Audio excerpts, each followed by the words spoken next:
मोतीलाल यादव जी हैं, जो जिला सचिव समाजवादी पार्टी वाराणसी से है। तो मैं मोतीलाल यादव जी को इनवाइट करती हूँ कि आप अपनी कुछ टिप्पणी इस विषय पर दीजिए। जी मोतीलाल यादव जी। धन्यवाद। सभी लोगों को हमारा प्रणाम हो।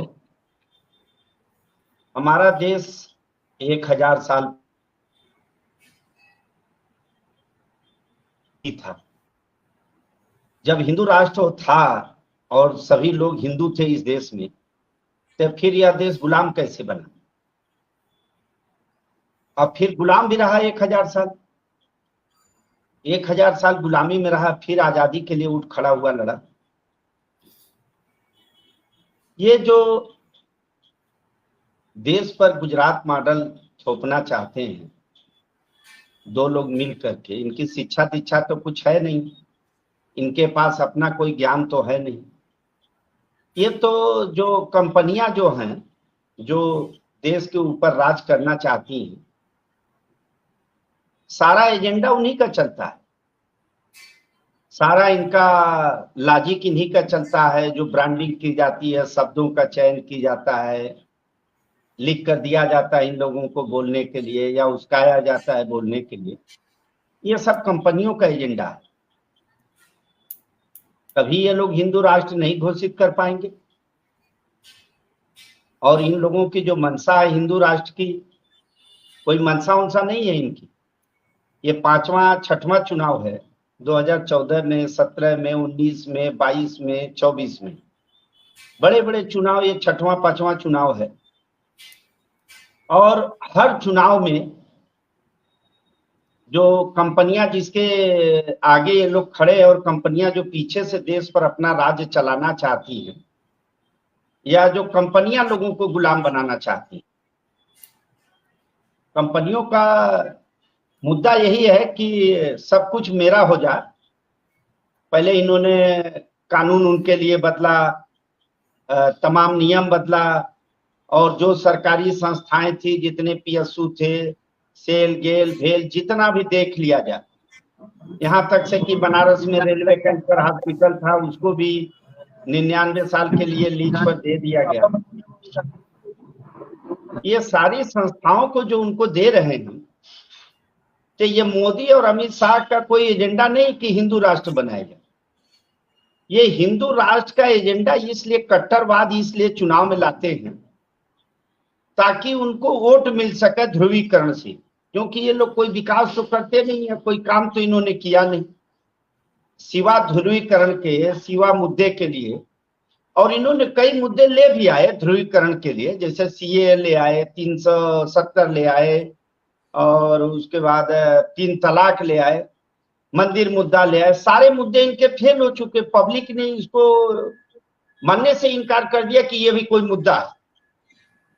अभी 10-20 दिन पहले इन्होंने सीए ले आया, सोचा कि बड़ी बवाल होगा, मीडिया में बड़ा भूचाल आया कि यहाँ फोर्स लगाया गया, वहां लगाया गया, यहाँ ये किया गया, वहां वो किया गया, लेकिन कहीं कोई बवाल, कहीं कुछ नहीं हुआ।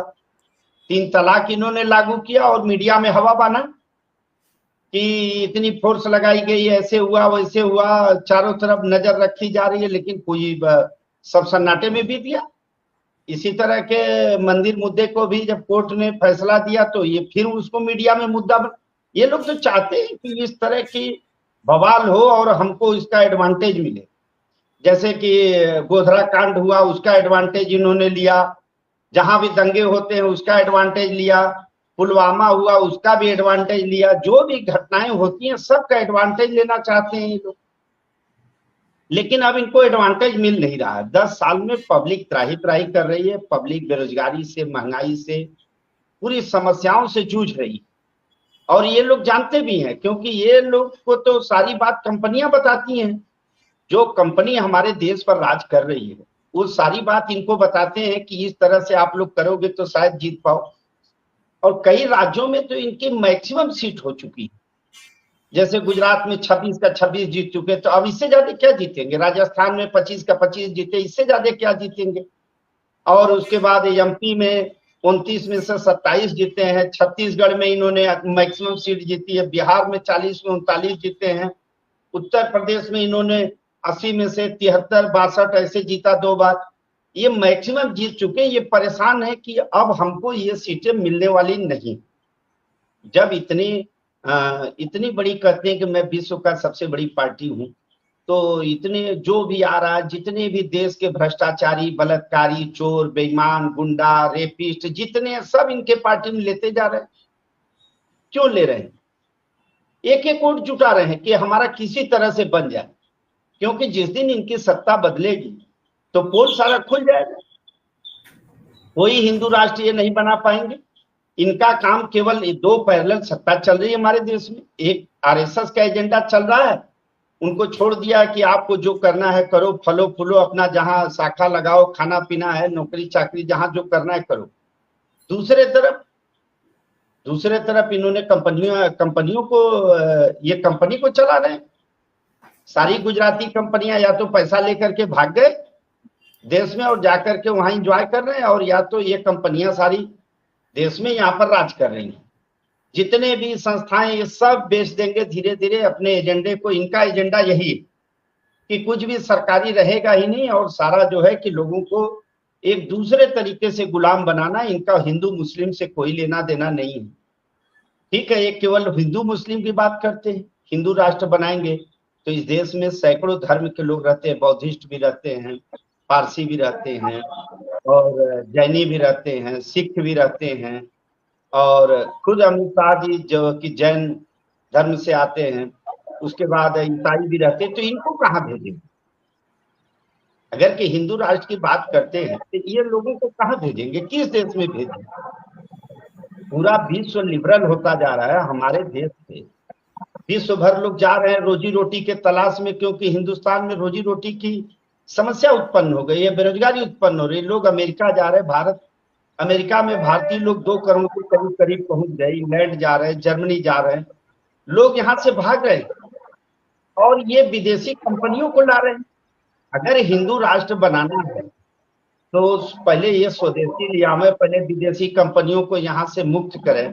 ये विदेशी कंपनी हाथ जोड़ जोड़ करके ला रहे, जब इनको हिंदू राष्ट्र बनाना है तो विदेशी कंपनी यहाँ टिकेंगे? जो पैसा है वो सब लेकर के भाग जाएंगे तो खुद भिखारी देश हो जाएगा।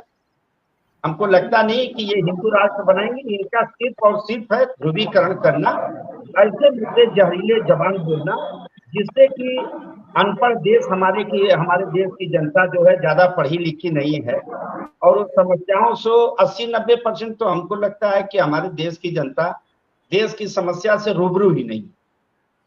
क्योंकि टेलीविजन से लेकर प्रिंट मीडिया से लेकर सोशल मीडिया से सब जो है छूट परोस रहे हैं। जनता तक असली मुद्दा नहीं जा रहा है, और जनता जो है कि कहीं 5 किलो आटे में कोई अनाज पर कहीं बिका हुआ है, कोई जाति धर्म को लेकर के अपने जाति के नेता ढूंढ रहा है, और भाजपा उसी का लाभ उठा करके करीब 50 पार्टियों से इन्होंने गठबंधन कर लिया है, और उसी जाति धर्म के नाम पर अपना वोट ले रहे हैं। ये ध्रुवीकरण कर रहे हैं, और कोई हिंदू राष्ट्र ये लागू नहीं कर पाएंगे। इस देश में असंभव और इम्पॉसिबल है। ये केवल 5 किलो अनाज बंद करते तो इनकी सरकार चली जाएगी।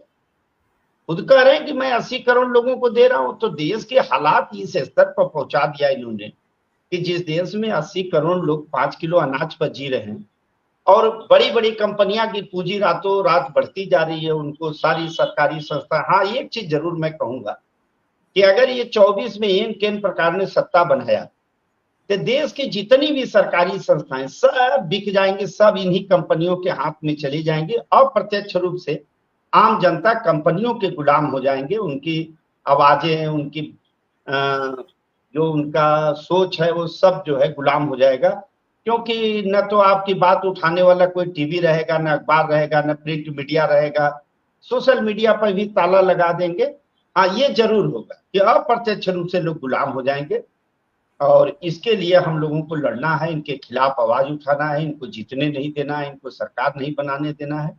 नहीं, जो हम लोग बोल पा रहे हैं इस पर भी ये ताला लगा देंगे। इसी चंद शब्दों के साथ मैं आप लोगों से विदा लेता हूं। धन्यवाद, प्रणाम।